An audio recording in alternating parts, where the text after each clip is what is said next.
A midlife crisis is more than just a cultural stereotype. It's a real psychological struggle that can surface between the ages of 40 and 60. Often triggered by aging, loss, or unmet expectations, it can actually lead individuals to question their identity, make impulsive choices, or abruptly abandon long term commitments. While not officially classified yet as a mental illness, the emotional and relational fallout is very real, especially for the spouses and families left behind. This podcast gives voice to those living through the aftermath, exposing the hidden pain, and seeking accountability, healing, and understanding. Thank you for joining us today on MLC Bomb Drop and Beyond. The stories and events discussed in this podcast are for informational and entertainment purposes only and should not be considered legal, medical, or professional advice. Any names, locations, or identifying details have been changed to protect privacy. Any similarities to actual persons, living or dead, or real events are purely coincidental. The information presented on this podcast is for informational purposes only and should not be considered as professional advice. Always consult with a qualified expert regarding any decisions related to your specific situation. The views expressed by guests are their own and do not necessarily reflect the opinions of the host or the podcast creators.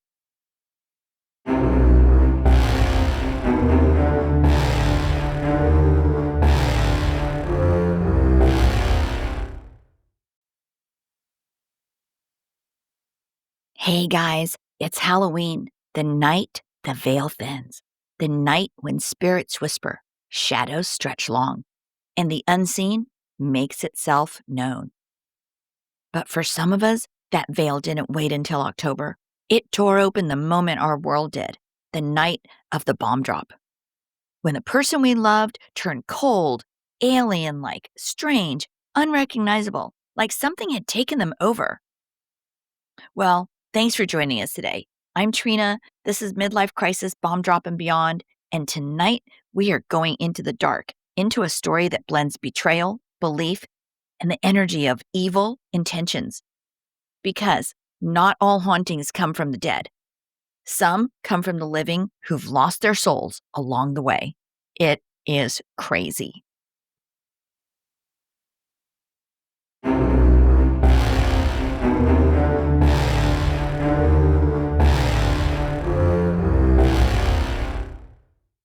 So there is a lady I recently met. We're going to call her Mara. Mara was married for over 30 years. They have a couple of children, adult children now. Her husband was devoted, just a pillar of the community, grounded, just a great husband and father. But about a little over a year ago, he started to behave differently, and eventually she noticed it was really the checklist was everything on under midlife crisis. Her husband quickly became reckless, obsessed, convinced he'd found his true self in the arms of another woman. He ended up, I believe he's with, I think, 2 or 3 affair partners. I think he had 3. He's back with the first and second one. But one is more primary than the others. Well, after the affair went public, he took one of his affair partners for a few weeks to Brazil. They told friends they were going to go for a spiritual blessing, something about cleansing old energy and opening a path for love. Soon after, there were photos on social media with them, with candles, roses, a temple by the sea. They called it sacred. Well, they returned to the States, and 3 days after they returned, Mara collapsed. Mind you, she did not go with them on their trip or to the spiritual blessing. They have been completely estranged. He lives with the other woman. And, but so anyway, they came back to the States. Mara collapsed. Her face wasn't paralyzed, but something was off. Her body trembled. Her words slurred. Her left side felt heavy, as if half her body had gone to sleep. She went to the doctor. She went to the ER. Doctors ran every test they could, but nothing could really explain it. One was saying stress. Another said it was neurological inflammation. But Mara thought quietly to herself, you know what? I think they did something to me while they were away. She felt cursed, as if their blessing had bound her instead. And you know what, you guys? We always say, trust your instincts. And that is exactly what Mara was doing.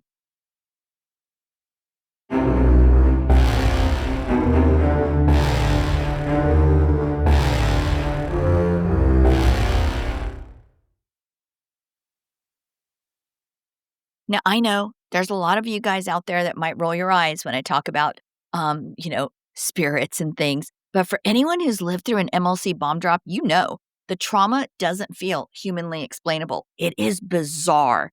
It is honestly like they have been abducted by an alien. And I have a really cool graphic to that, to symbolize that. Maybe I'll put it on our Facebook page because it's crazy. Anyway, the destruction is crazy. It is so senseless. It is so cruel that, in some ways it feels spiritual. And this isn't superstition, it's the mind's way of making sense of chaos. When your world implodes, your nervous system becomes your storyteller. It speaks in tremors, it speaks in panic, in sleepless nights, and sometimes in your body totally breaking down. Bell's palsy, shingles, autoimmune flares, migraines, they are all trauma signatures. So, yeah, it feels like a curse because, in a way, it is. And it is a curse. It's like an energetic one.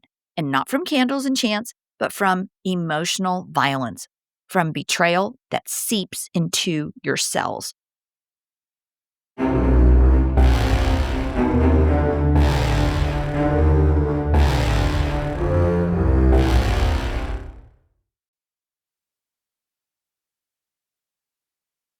And there's another layer here. Why do midlife crisis affairs so often get mixed up with spirituality? Well, the blessing in Brazil wasn't random. It's part of a pattern. When someone is drowning in guilt and identity collapse, they crave validation. They want to believe their affair isn't just lust, but destiny. So they seek a ritual to sanctify it. In parts of Brazil, you're going to find ceremonies through Umbanda, like African rooted faiths honoring Orisha's energy, ancestry. But like anything sacred, they can be twisted. People go seeking love bindings, thinking they're calling it divine love. But psychologically, they're trying to control an outcome.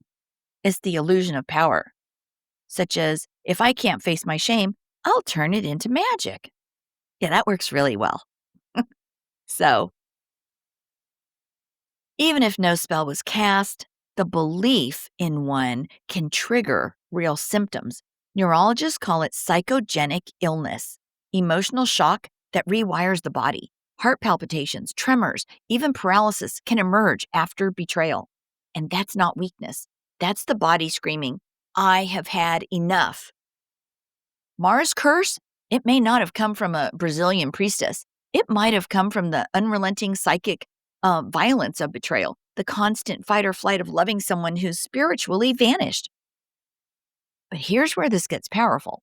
When Mara brought in someone to perform a cleansing, it wasn't superstition, it was reclamation, a symbolic act of saying, this energy leaves my home. This energy leaves my body. And that, psychologically and spiritually, it works. Because ritual, whether prayer, therapy, or ceremony, it gives us a way to rewrite the ending. And that's exactly what Mara did. She was really convinced that there was a spell on her, and it was freaking her out. She found somebody that could come to her home and do a cleansing. The cleansing session was intense. Candles, salt, smoke, chanting, full-on ritual. And you know what? The next morning, the woman who performed it called Mara. She was shaken and said she'd been violently ill all night, explosive diarrhea, chills, dizziness. And she said, girl, whatever that was, it's out of you now, and it hit me instead. And you guys, whether that was coincidence, transference, or a true energy release, something moved, something broke. From that day forward, Mara said she finally felt lighter. Her tremors eased, Her home felt peaceful again. She still goes through some issues, but it's getting lighter and lighter. What's fascinating here is really how the same idea, that dark energy, can attach and must be expelled. And that it exists across several faiths. In Christianity, pastors and priests call it deliverance. Through prayer, anointing, and authority, they drive out what's unholy, whether you name it oppression, spiritual warfare, or demonic interference. Strip away the language and symbols, and it's the same human instinct to remove what doesn't belong, to reclaim peace from chaos. Whether it's a priest saying, "In the name of Jesus, be gone," or a healer burning sage and salt, the message is identical. That message, darkness, you have no home here. And maybe that's what true healing really is. Not a miracle or a spell, but a declaration of sovereignty, a soul standing up and saying, "You will not have me."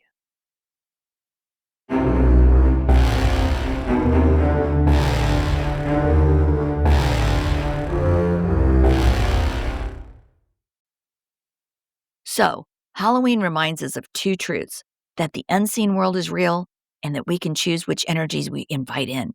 Midlife crisis behavior often opens dark portals: lies, lust, betrayal, emotional possession.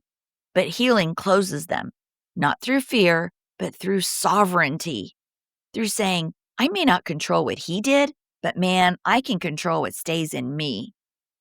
So, whether you light a candle, whether you say a prayer, smudge your space, or speak affirmations, remember, intention is your protection, because curses only work if you believe you are powerless, and you are not. So, we do have a little at-home ritual if you want to reclaim your energy. And, it probably doesn't hurt. So, here's a simple act you can do right now. No priest, no healer required. Just turn off your lights, light a candle, hold a bowl of water or a handful of salt, whatever feels cleansing.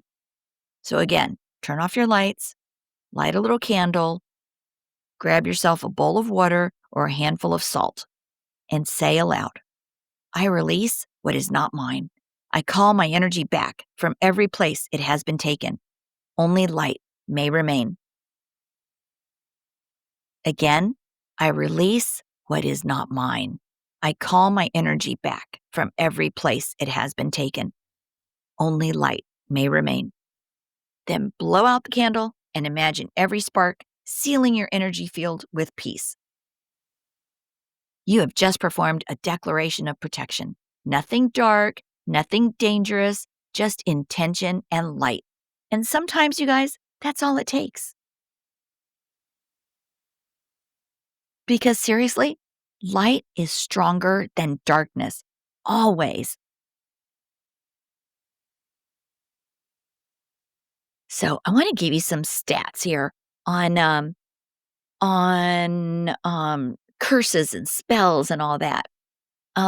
A global study found that about 40% of respondents across 95 countries believe that certain people can cast curses or spells that cause bad things to happen to someone.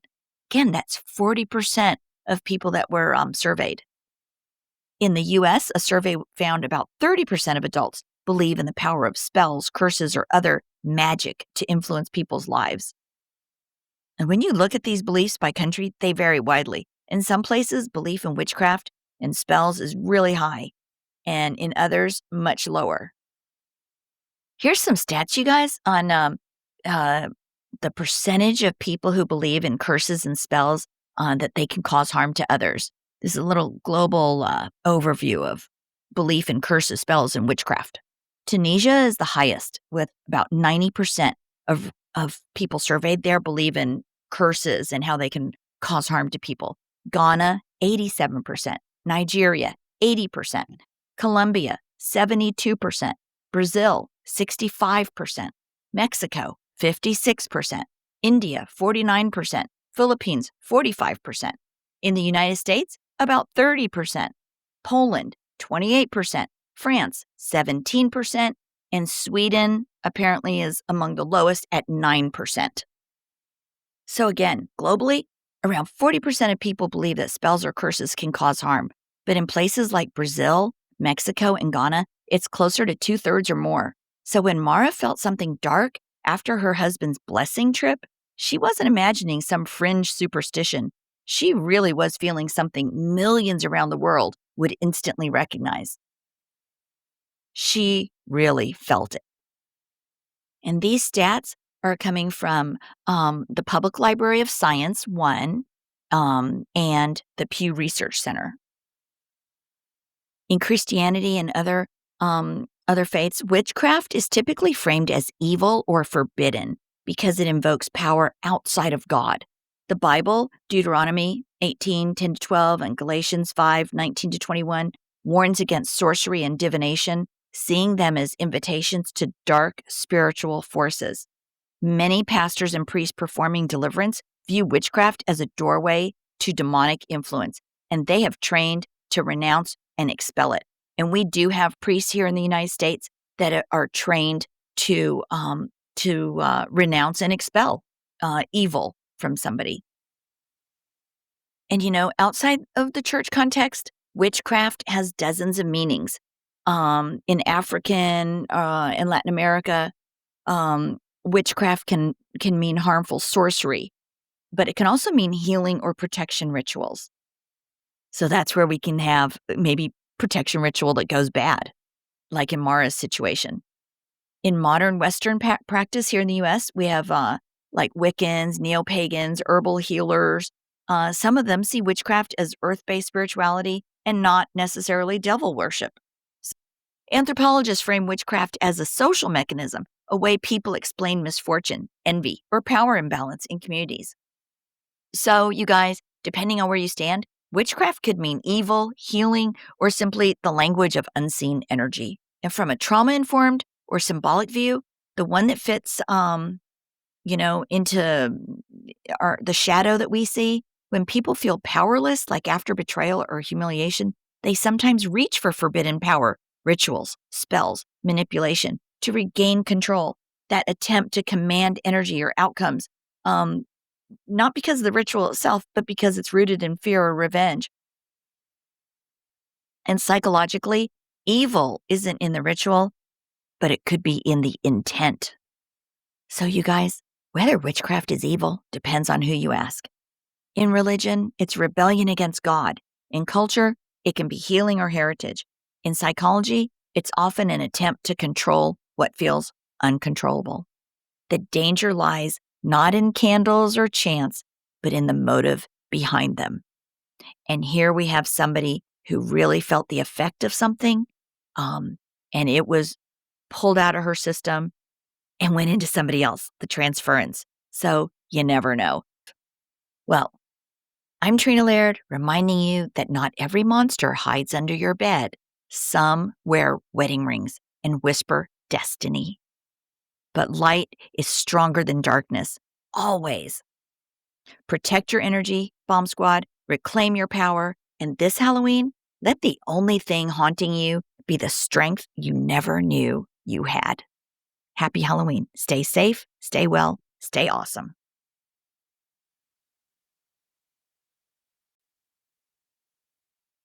Hey, some resources that are available for you guys are thewifeexpert.com. That's Lori McDermott over there at thewifeexpert.com. She also has a new app out. There's tons of videos that can give you all kinds of information on no matter where you are on your MLC journey or trying to reconcile with your spouse. So check out thewifeexpert.com. And if you're not sure if your spouse or yourself is in maybe approaching or in a midlife crisis, be sure to check out Kenda Root's quiz at midlifecrisismarriageadvocate.com. Again, that's a midlifecrisismarriageadvocate.com. That's a quick little 2-minute quiz. It's free. So check that out as well. We have a ton of resources out there for you guys. So check them out. Thanks. You guys, forward moving spouses, you are not alone. Left behind spouses You are not alone. Those in crisis, you are certainly not alone. This is just crazy how epidemic this has become. I have a waiting list now of people from around the world that I'm trying to get to. And if you've been through a midlife crisis or been impacted by someone else's and you want to share your story, I'd love to hear from you. Hang in there, you guys. I will get to all of you. Please reach out to me at mlcbombdrop@gmail.com and visit us on Facebook and Instagram, MLC Bomb Drop. And just remember, your voice matters. Your story could be the one that helps someone else feel seen. It could help someone else feel heard. And it will help somebody else feel understood. You are not alone, no matter where you are in your journey. If the bomb was just dropped, the earthquake just happened, if you are 7 or 8 years in and you're coming out of starting to wake up and awaken to this, um, you are not alone. It's sad that this is epidemic, but we're here to provide support. So until next time, take care and live authentically each and every day. Thanks again, you guys.